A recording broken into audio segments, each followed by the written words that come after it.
And welcome everybody to another edition of the GSMC Football Podcast brought to you by the GSMC Sports Network. As always, I'm your host, Kenneth Gruenfelder, and it's great to have you guys here on this Monday, January 21st. We have a lot to talk about on the show today. Before I get into that, just want to remind you guys, as always, to tip or donate and get your comments recognized. Make sure to hit that super chat button in the chat if you want to see me acknowledge any thought or comment you may have throughout the live broadcast. It makes the show more lively, more entertaining. Between myself, the host, and you guys, the viewers, we appreciate you guys' viewership each and every day, so any contribution you can make to the show means the world to us as we put out content for you guys each and every day. And also, the other way to help out the show is by going to the link at the bottom of the show segment on the ticker, GSMCPodcast.net. That is GSMCPodcast.net. As my camera is acting up here, we did not have a show yesterday, so I hope everybody had a nice weekend, and we are going to basically cover every single game from this past weekend, recap it, all the divisional round games, as well as the national championship game from last night. We'll get into that with Ohio State knocking off Notre Dame to become national champions. So that's basically the rundown for the show. So we are going to start off the show by talking about the Ravens-Bills game. The Bills narrowly defeating the Ravens 27-25. And let's kind of get into that now. And look, going into this game, I talked about it.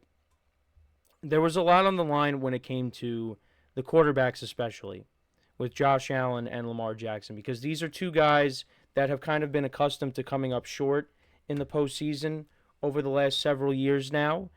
And this was a big game for both quarterbacks. And they both made their fair share of plays. Now, Josh Allen did not have a monster game when it came to statistics, but he was on the winning side of this game. Lamar Jackson had a couple of turnovers in this game. He did not have a great first half, however, was much better in the second half, and he did put the Ravens in a position to tie the game, and unfortunately that did not happen, but we will get into that in a moment.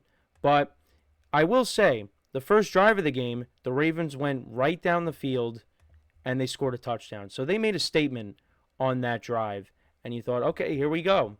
But then the Bills, they answered on their first drive. They went down the field, and kind of similar to what happened with the Denver game last week, except they actually did get a touchdown. They both teams scored touchdowns on their first possessions of the game. And then on the Ravens' second drive of the game, Lamar Jackson threw a pick. There was some miscommunication with him, and I believe it was Rashad Bateman.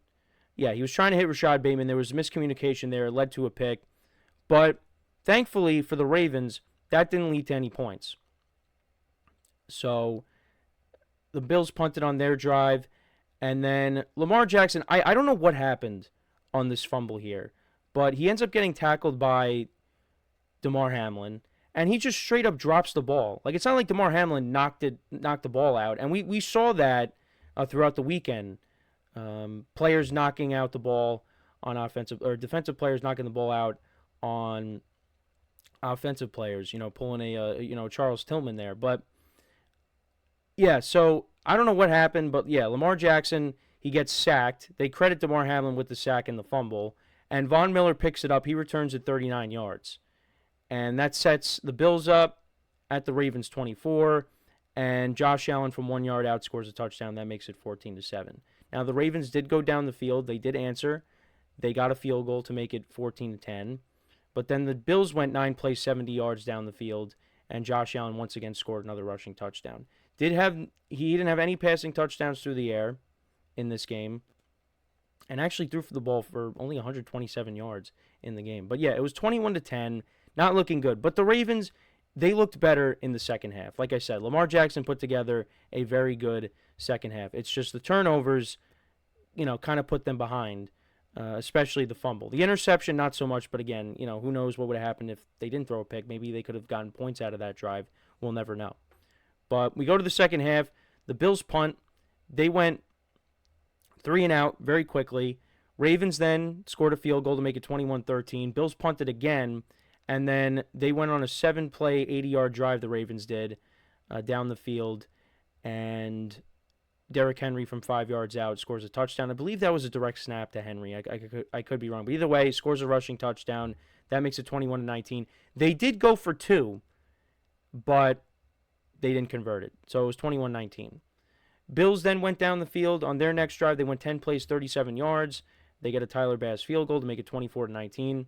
And then the Ravens are driving. They went for it on 4th and 1. And we've seen this recently, where you have the tight end take the direct snap and they run their own tush push. So they went for it on 4th and 1 from their own 39. They converted. And then Lamar Jackson, he connects with Mark Andrews for 16 yards. So they're on the plus side of the field. And Mark Andrews ends up fumbling. And the Bills turn that into a field goal.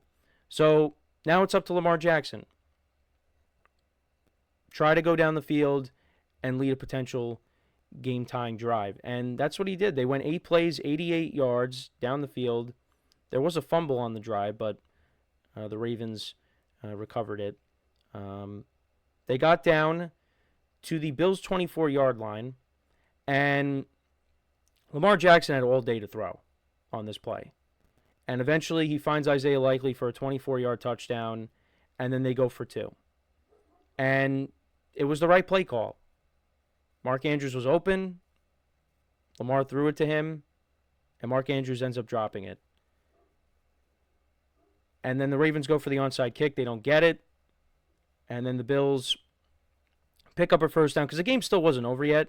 Ty Johnson picks up the first down on the first play, 17-yard run, and that was it.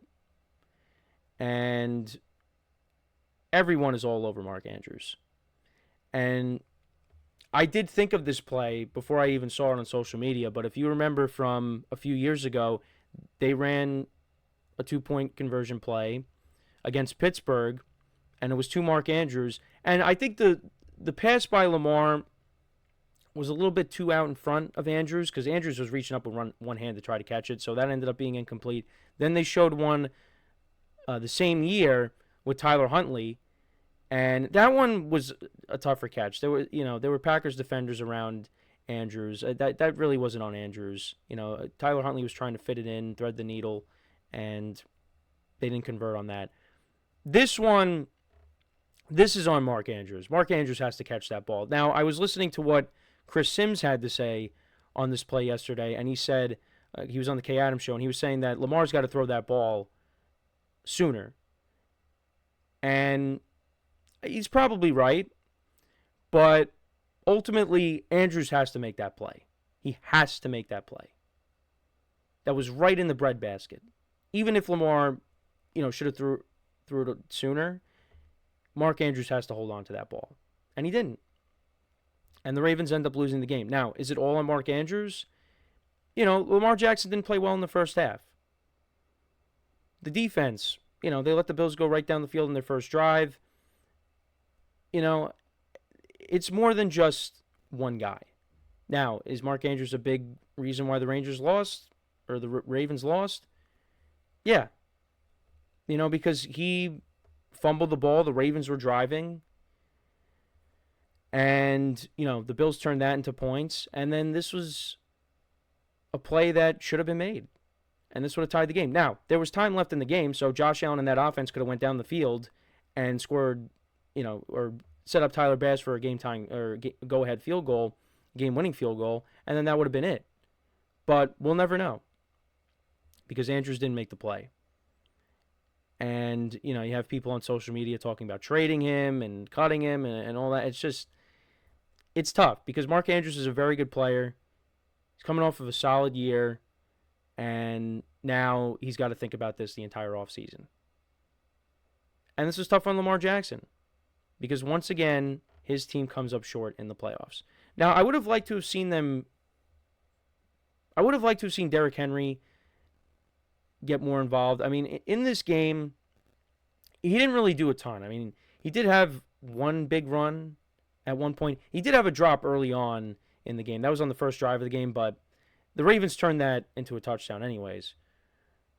But he only had 16 carries for 84 yards and a touchdown. I would have liked to have seen him maybe have more than just 16 touches. Especially in this weather, because, snow wasn't as much of a factor in this game as the Rams-Eagles game, but this was a Derrick Henry type of game. But then again, the Ravens were playing from behind too. So looking at the stats, though, so we talked about Henry. Lamar Jackson, 18-25, 254 yards, 2 touchdowns, and a pick. Justice Hill had 50 yards on the ground. Lamar Jackson had 39 yards on the ground. The Ravens ran the ball for 176 yards, which is, pretty good.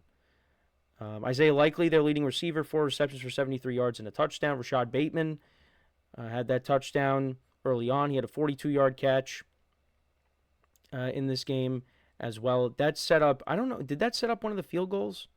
Yeah, actually, so they got down to the Bills 2.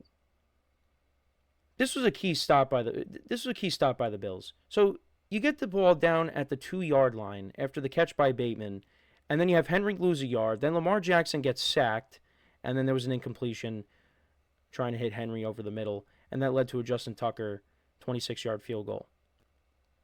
I feel like at that point, you still got to try to give the ball to Henry.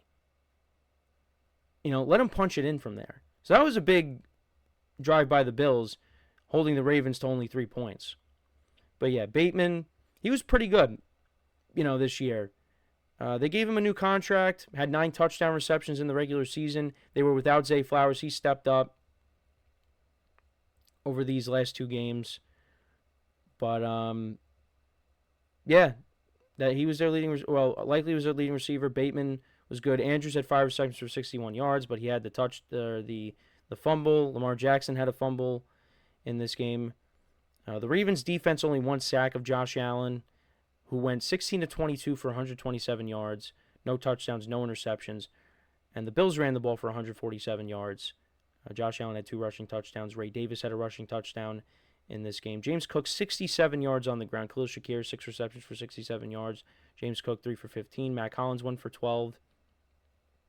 Yeah, the passing game didn't wow you for the Bills, but it didn't have to. They built up a lead, and Josh Allen played mistake-free football. Bills defense, 2 sacks of Lamar Jackson. We just talked about one of them. And the Ravens actually, they outgained the Bills. 416 yards of total offense as opposed to the Bills' 273. But the difference in the game, turnovers. And that was kind of the common theme throughout these 4 games, turnovers. Turnovers were the difference. And missed opportunities. So the Ravens, they go home. The Bills, they advance to the AFC Championship game to once again take on the Kansas City Chiefs. And we'll see how that goes. We'll preview that game. We'll talk about it. We'll make our picks. We'll talk about it throughout the week. But obviously, we'll officially preview it on Friday. But yeah, Ravens come up short again. Let me know what you guys think about this game. What were your takeaways from it? Let me know in the comments. So when we come back from our first break of the show, we will talk about the biggest upset of the weekend, and that was the Commanders taking down the Detroit Lions to advance to the NFC Championship game. So with that being said, stick around, and we'll be right back here on the GSMC Football Podcast.